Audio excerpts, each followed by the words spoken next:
राम राम राम राम जोलो तून जपी है। यहां 3 बार राम नाम का उच्चारण, राम राम राम। इसके कई आशय हैं। इसका एक आशय है मन वाणी क्रिया से।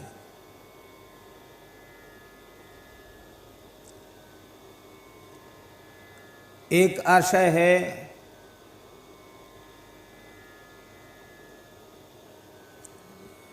त्रिवाचा पूर्वक, दृढ़ प्रतिज्ञ होकर के। त्रिवाचा माने कृत संकल्पित होकर के। और 3 बार का अर्थ है, 1 माने एक वचन, 2 माने 2 वचन, 3 माने बहुवचन। इसका आशय है कि अनवरत रूप से लगातार जब तक तू राम राम राम राम यह जप नहीं करेगा, मन वाणी क्रिया से, मन, मंत्र और मनिका तीनों मकारों को एक करके जब तक तू नहीं जपेगा, तब तक तू कहीं किसी कोने में सुख शांति की खोज के लिए चला जाए, वहां तुझे वह उपलब्ध नहीं होगी। तुझे तीनों तापों से तपना पड़ेगा। तौलो तू कहूं जाए तिहूं ताप तपी है। कहीं चला जाए। कहने का आशय यह है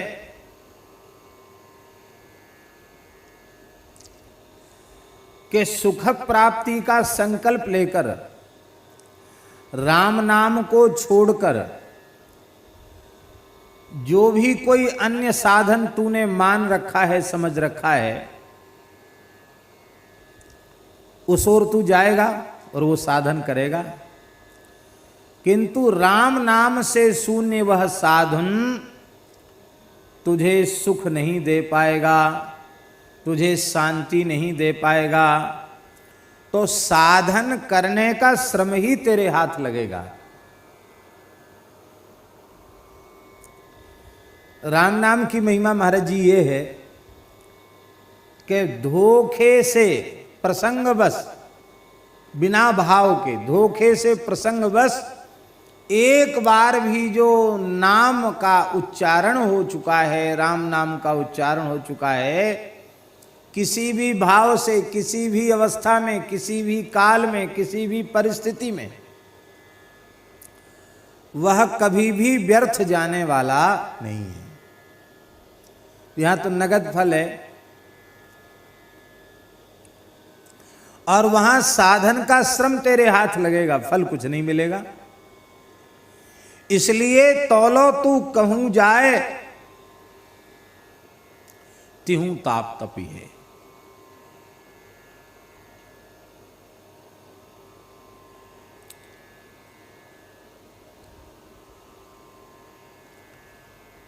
गोस्वामी तुलसीदास जी महाराज विनय पत्रिका के 173वें पद में कह रहे हैं, एक पंक्ति, यही कलिकाल सकल साधन तरु है, श्रम फलनि फरोसो। गोस्वामी जी के शब्द हैं। इस कलिकाल में संपूर्ण साधन रूपी जो वृक्ष है,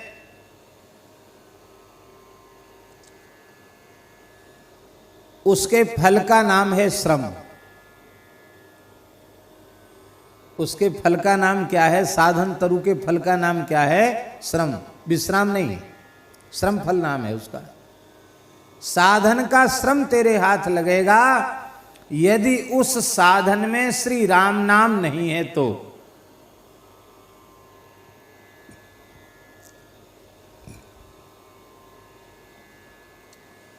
एक जगह गोस्वामी विनय पत्रिका में कह रहे हैं, मिटे न दुख विमुख रघुकुल वीर। राम जी से विमुख तेरा दुख कभी मिटने वाला नहीं है। कीजय जो कोटि उपाय त्रिविध ताप ना जाए। करोड़ों उपाय कर ले, तेरे त्रिविध ताप की निवृत्ति बिना श्री राम के नाम के आश्रय के संभव नहीं है। अब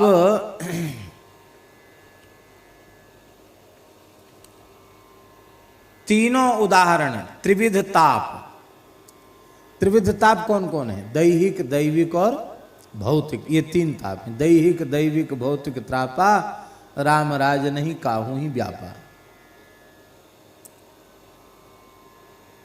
अब ये तीनों दैहिक, दैविक, भौतिक तीनों तापों के निवृत्ति बिना राम नाम के क्यों नहीं होती है, इसके उदाहरण प्रस्तुत कर रहे हैं गोस्वामी जी। सुरसरि तीर बिनु नीर दुख पाइए।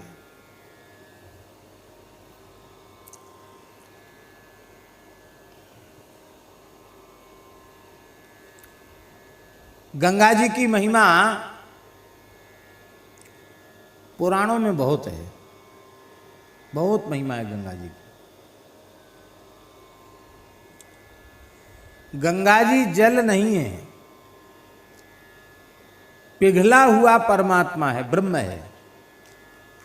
ब्रह्मद्रवेत विख्याते पापम मेहर जाह्नवी। द्रवीभूत बहता हुआ ब्रह्म है श्री गंगा जी। भगवान और गंगा जी में भेद नहीं है।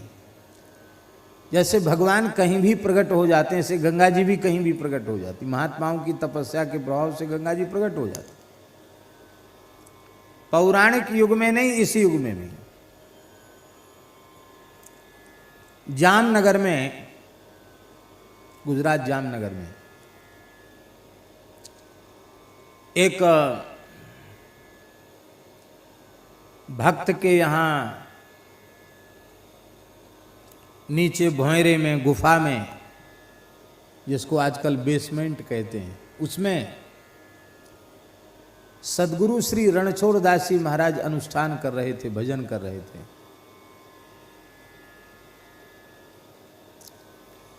उसी बेसमेंट में गंगा जी प्रकट हो गई। आज भी हैं, चाहे गंगा जी का जल पी लो, चाहे वहां का जल पी लो, बिल्कुल वैसे ही जल। और आसपास क्षेत्र में 400-400 फीट नीचे तक पानी नहीं है। और बेसमेंट कोई बहुत गहरा थोड़ी है, उसमें गंगा जी भरी हुई है, आज भी भरी हुई है।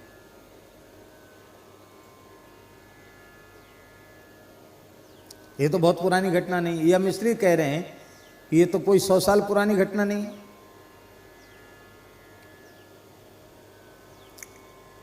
कल स्वामी श्री नवलराम जी महाराज थोड़ी सी परिक्रमा कल की, तो गुफा का दर्शन किया। वहां जल, कैसा जल था? ऐसे लगता है एकदम गंगा जल है। तो कल से आज में तो शोभा और विलक्षण थी। आज बहुत जोर का झरना झर रहा था, बहुत जोर का झरना आज झर रहा था। तो हम तो सवेरे ही गंगा जी चले गए प्रार्थना के बाद, और कम से कम 1-1.5 घंटा गंगा जी की धार में बैठे।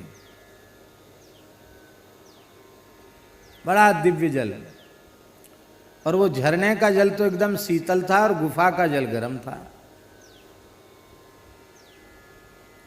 बड़ा दिव्य।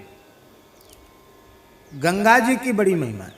धन्य देश जहां बह सुरसरी, धन्य नारी पतिव्रत अनुसरी।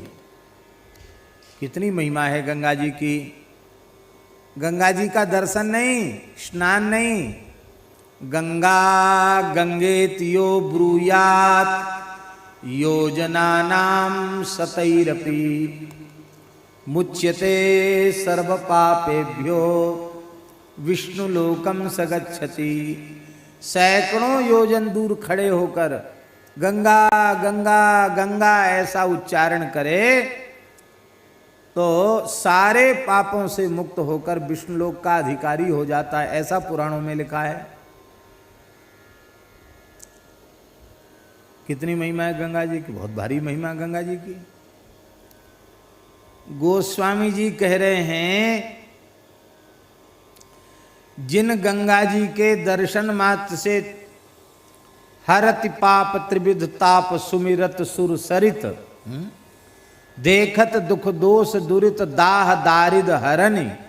जिन गंगा जी के संबंध में तुलसीदास जी ने विनय पत्रिका में ऐसी बात कही है, उन गंगा जी के तट पर राम नाम से विमुख प्राणी पहुंच गया अब रोगग्रस्त है, रोगग्रस्त अवस्था में वहां पहुंच गया।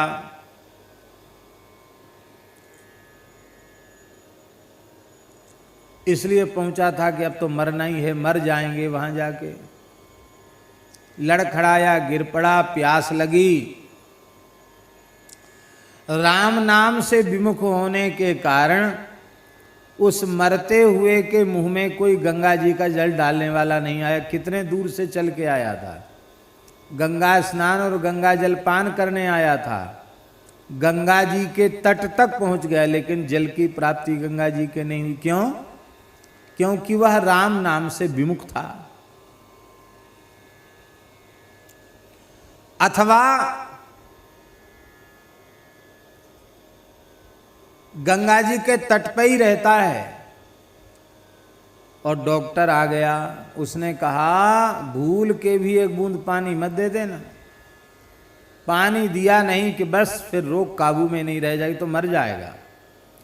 अब कौन सा उसको अमर होके आया, मरना तो है ही है। लेकिन यदि राम नाम का आश्रय नहीं होगा तो गंगा के तट पर पहुंचने के बाद गंगा जल दुर्लभ हो जाएगा। इसी का नाम है दैहिक ताप। दैहिक ताप की निवृत्ति सुंदर सुशीतल सुमिष्ट गंगा जल स्नान और गंगा जल पान से होगी। पर गंगा तट पर पहुंचकर भी गंगा स्नान गंगा जल पान से वह वंचित रह जाएगा। और मान लो गंगा जी गया ही नहीं जीवन में एक भी बार, और जहां कहीं भगवान ने रखा है वहीं प्रेम पूर्वक संतोष पूर्वक रहकर अहरनिश राम नाम का जप करता है, तो उसे गंगा जी तक चलकर जाने की जरूरत नहीं है। गंगा जी दर्शन करने उसके वहीं आ जाएंगी। और भारतवर्ष में ऐसी संतों की तपस्थलियां हैं जहां गंगा आदि तीर्थ उनका दर्शन करने चले आए। बहुत पुरानी बात नहीं है, लगभग 200 साल पुरानी बात होगी। बीरपुर वहां के एक गृहस्थ भक्त थे, लोहाना जाति के संत जलाराम। बड़ा भारी अन्न क्षेत्र है, बड़ी अच्छी सेवा वहां होती है। वहां मंदिर में राम जी हैं मूछ वाले, ऐसी मूछ है राम जी की, अंटादार मूछ। लक्ष्मण जी की भी बड़ी सुंदर मूछ है। हम तो पहली बार दर्शन करने गए तो हमने कहा ये किसकी मूर्ति है? अरे बोले आप कैसे महात्मा हो, राम जी हैं, ये लक्ष्मण जी हैं, ये माता जी हैं, जानकी जी हैं, मूछ वाले राम जी। तो एक सज्जन बोले कि वो लोहाना क्षत्रिय थे, इसलिए क्षत्रियों की पहचान है मूछ, इसलिए अपने जैसे जैसे पुजारी वैसे देवता, तो ठाकुर जी के सुंदर मूछ बनाई हुई है उन्होंने। वहाँ लिखा है भेंट पाड़वानी सख्त मनाही छे, माने भेंट रखना मना है। और बड़ी अद्भुत सेवा वहाँ होती है। तो संत जलाराम जी, जलाराम बापा बहुत संत सेवा करते थे, अतिथि सत्कार करते थे। और उनके यहाँ एक सेवक था, पटेल जाति का था, बड़ा अनन्य भक्त था बाबा का, जलाराम बापा का, वहाँ सेवा करता था। अब सेवा जहाँ होती है वहाँ काम इतना बड़ा होता है सेवा का कि सेवा करने वाले को फुर्सत नहीं मिलती। तो जलाराम जी भी सेवा में व्यस्त रहते, उनका सेवक भी सेवा में व्यस्त रहता, उनकी पत्नी भी बीराबाई वो भी सेवा में व्यस्त रहती। संतों की जमातें आती रहती, तो संतों से सुन सुनकर उस पटेल भगत के मन में एक इच्छा जग गई कि मैं तो कहीं गए ही नहीं किसी तीर्थ यात्रा में, मैं कम से कम ज़्यादा नहीं तो तीर्थराज प्रयाग तो हो ही आऊँ, त्रिवेणी संगम में गोता लगा के आऊँ एक बार, जीवन नहीं तो ऐसे ही चला जाएगा। वो जलाराम जी से पूछे महाराज मन है कि हम प्रयाग में जाकर त्रिवेणी स्नान करके आवें। जलाराम जी ने कहा देखो, संतों के चरणों में 68 करोड़ तीर्थ होते हैं, और जो भी संत इधर द्वारिका की यात्रा के लिए जाते हैं, सोमनाथ की यात्रा के लिए जाते हैं, वे सब सहज कृपा करके दर्शन देते हैं। उनका दर्शन, उनका पूजन, उनकी सेवा, उनका चरणोदक लेने का सौभाग्य हम लोगों को मिलता है। तो सब तीर्थ ही हो गए। और अहर्निश राम नाम का हम लोग जप करते हैं, कीर्तन करते हैं। तो जहाँ हरिनाम कीर्तन होता है, ठाकुर सेवा, साधु सेवा, गौ ब्राह्मण की सेवा होती है, वहाँ तो सब तीर्थ अपने आप ही विराजमान रहते हैं। इसलिए कहाँ जाओगे, क्यों कष्ट उठाओगे, यहीं सब मिल जाएगा।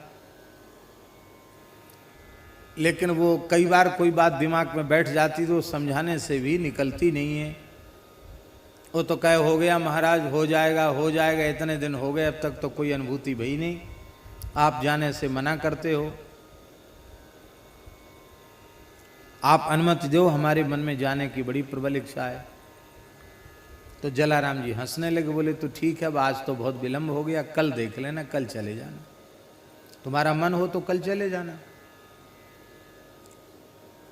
तो उसने क्या सोचा भगत ने कि ये रोज ऐसे ही कह देते हैं कि आज तो देर हो गई, कल देख लेना, और कल फिर वो सेवा में लग जाते हैं, फिर शाम हो जाती तो कहते कोई बात नहीं, आज तो कोई बात नहीं, कल देख लेना। तो इनका कल तो आवेगा नहीं, इसलिए अनुमति हमको हुई, हम आधी रात को यहाँ से चल पड़ेंगे। तो अपना लोटा सोटा लंगोटा कमंडल जो कुछ था सब लिया और लेकर के वो चलने के लिए तैयार हुआ आधी रात के समय। तो उसने क्या देखा कि एक राजा जैसे सजे धजे व्यक्ति बड़ी श्रद्धा पूर्वक हाथ में झाड़ू लेकर झाड़ू लगा रहे हैं, और 3 देवियां, एक देवी गौरवर्ण की है, एक देवी श्याम वर्ण की है, एक देवी कुछ अरुण वर्ण की है। वो झाड़ू लगाने, पानी सींचने और जल भरने में वो तीनों देवियां लगी हुई हैं।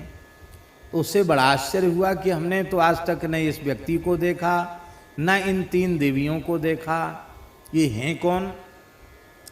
तो उसने पूछा कि अरे भाई सब बंद है, तुम कहाँ से आए, कौन हो? उसने कहा महाराज भगत जी, हम तीर्थराज प्रयाग हैं। अरे प्रयाग तीर्थराज? बोले हाँ। ये देवियां कौन है? बोले इनसे पूछ लो। उसने प्रणाम करके पूछा आप कौन हैं? जो गोरे रंग की देवी थी बोली हम गंगा जी हैं, जो श्याम वर्ण की देवी थी बोली हम यमुना जी हैं, जो अरुण वर्ण की देवी थी बोली हम सरस्वती जी हैं। आप यहाँ क्यों आती हैं?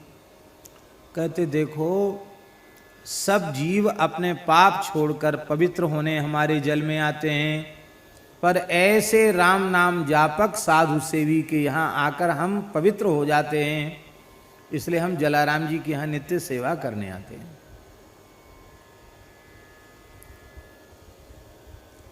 अब वो गया, उसने अपना आसन बासन सब निकाल दिया और सो गया जाके। सवेरा हुआ तो जलाराम जी ने कहा रे भाई भगत तुम गए नहीं? कहे गए तो नहीं, अब कभी जीवन में जाना भी नहीं है। क्यों? हम जाएं किसके लिए, कहाँ जाएं? तीर्थराज प्रयाग, गंगा यमुना सरस्वती तो यहीं आती हैं, तो हम कहाँ जाएं? ये है सबसे बड़ा तीर्थ राम नाम है।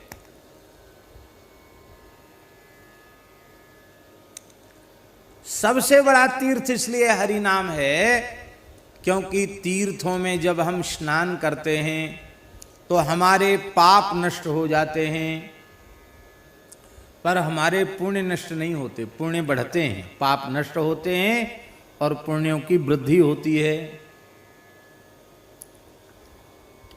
पाप जैसे बंधन कारक हैं वैसे ही पुण्य भी बंधन कारक है। पाप का परिणाम नरक में, नारकीय योनियों में व्याधि के रूप में, दुख कष्ट के रूप में भोगना पड़ेगा।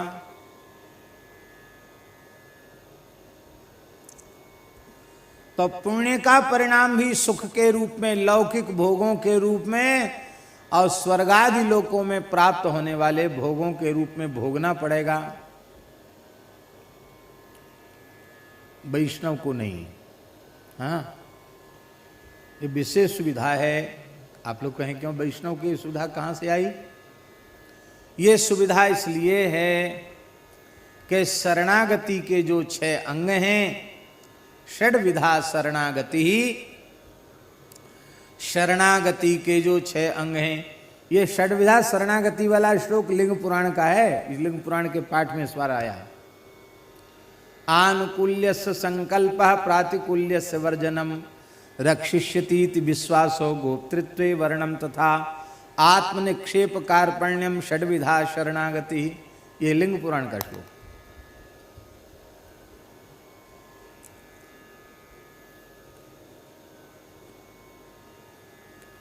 वैष्णव शरणागत कौन है?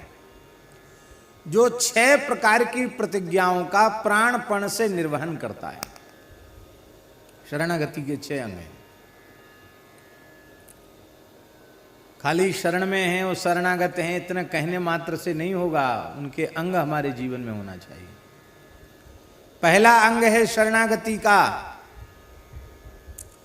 अनुकूलता का संकल्प।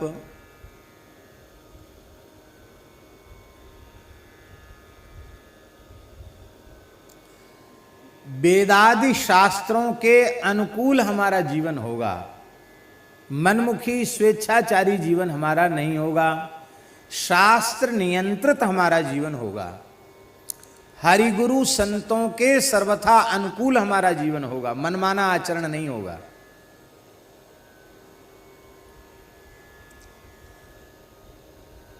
अब अनुकूल संकल्प करता है, पुण्य कर्म पवित्र कर्म करता है और करने के बाद उसका पुण्य अपने पास नहीं रखता है। तब क्या करता है? हरि ओम तत्सत ब्रह्मार्पणमस्तु श्री रामार्पणमस्तु श्री कृष्णार्पणमस्तु श्री नारायणार्पणमस्तु। भगवान को अर्पित कर देता है। तो पुण्य का बंधन तो नहीं रहा। और प्रातिकूल्य सवर्जनम, प्रतिकूल कर्मों का, निषिद्ध कर्मों का त्याग कर देता है।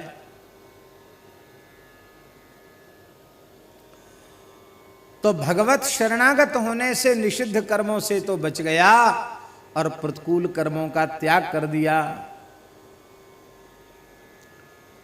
और विहित कर्मों का अनुष्ठान करके उसका पुण्य भगवान के चरणों में निवेदित कर दिया। तो इस प्रकार का जो भक्त होता है वो बंधन से युक्त नहीं होता, बंधन से मुक्त होता है। और सामान्य जो विमुख प्राणी हैं उन्हें पुण्य पाप का परिणाम भोगना ही पड़ता है। पर महाराज जी, राम नाम रूपी महान तीर्थ ऐसा है, इसमें कोई स्नान कर ले तो पाप तो जल ही जाते हैं, जो पुण्य हैं वो भी जल जाते हैं। और पाप पुण्य दोनों जलेंगे नहीं तब तक संस्कृति के चक्र से जीव मुक्त नहीं होगा, तब तक जीवन मुक्ति का अनुभव नहीं होगा। इसलिए श्री सहजोबाई की साखी है, सहज श्वास तीर्थ बहे। तीर्थ माने नाम, राम राम। सहज श्वास प्रश्वास के क्रम से राम नाम चल रहा है। सहज श्वास तीर्थ बहे, सहजो जो को न्याय। जो कोई उस सहज तीर्थ में स्नान करता है, पाप पुण्य दो जरे हरिपद पहुँचे जाए। इस तीर्थ में नहाने से केवल पाप जलेंगे, पुण्य नहीं जलेंगे। और रामनाम रूपी महातीर्थ में गोता लगाने से पाप पुण्य दो जरे हरिपद पहुँचे जाए। जब तक पाप पुण्य दोनों समाप्त नहीं होंगे तब तक देह बंधन की निवृत्ति नहीं होगी, तब तक मुक्तावस्था की अनुभूति नहीं होगी। देखो, भगवान ने महारास के आरंभ में बंसी बजाई और गोपी दौड़कर भगवान के निकट पहुंची। तो किसी गोपी के पति ने उसको कुंडी लगा के, कबाड़ा लगा के, सांकल बाहर से लगा के ताला लगा दिया और कहा देखते हैं, कुंडी लगा दी, ताला लगा दी, अब देखते हैं कहाँ से भाग के जाती है। अब बेचारे को कोठरी में बंद कर दिया। तो भगवत मिलन में जो बाधा उत्पन्न हुई, उससे उस गोपी को तीव्र विरह का अनुभव हुआ।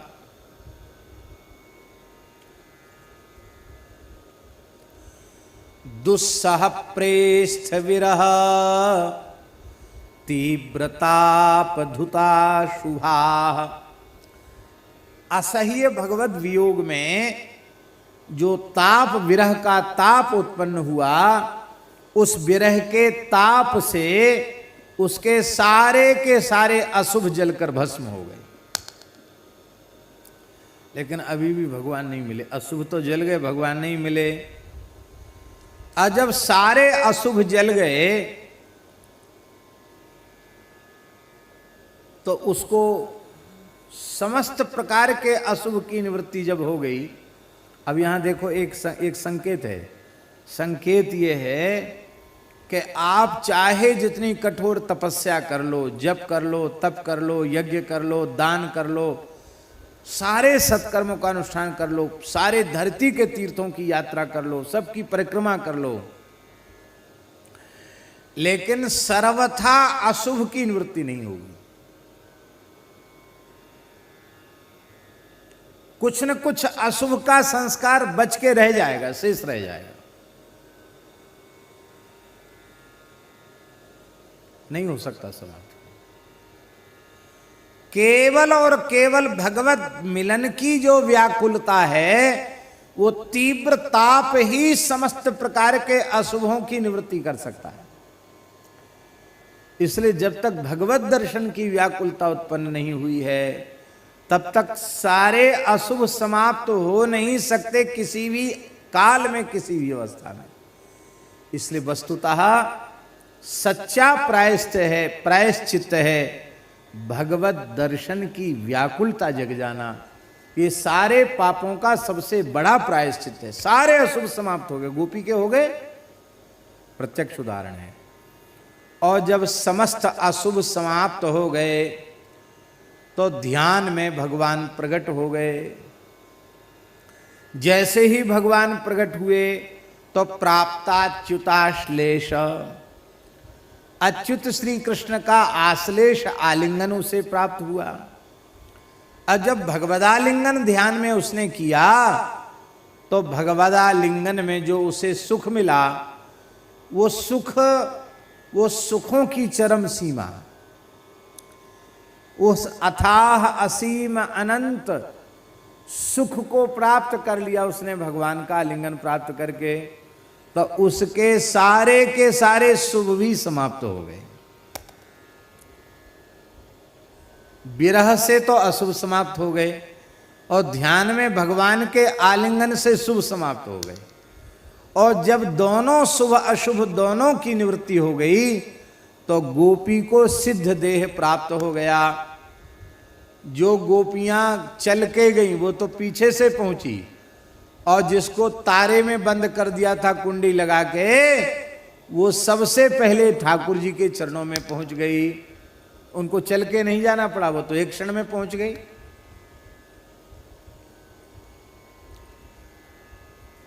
तो राम नाम से बड़ा तीर्थ कोई नहीं है। यदि आप राम नाम, हरि नाम, कृष्ण नाम नहीं जपते हैं तो गंगा, यमुना आदि पवित्र नदियां भी तुझे पवित्र नहीं कर पाएंगी। और भले ही तू एक भी बार गंगा जी नहीं गया है, पर जहां कहीं भगवान ने तुझे रखा है वहीं रहकर अहरनिश हरि नाम का जप करता है, तो गंगा आदि पवित्र नदियां भी तेरे दर्शन करने आ जाएंगी। ऐसी महिमा है श्री नाम की।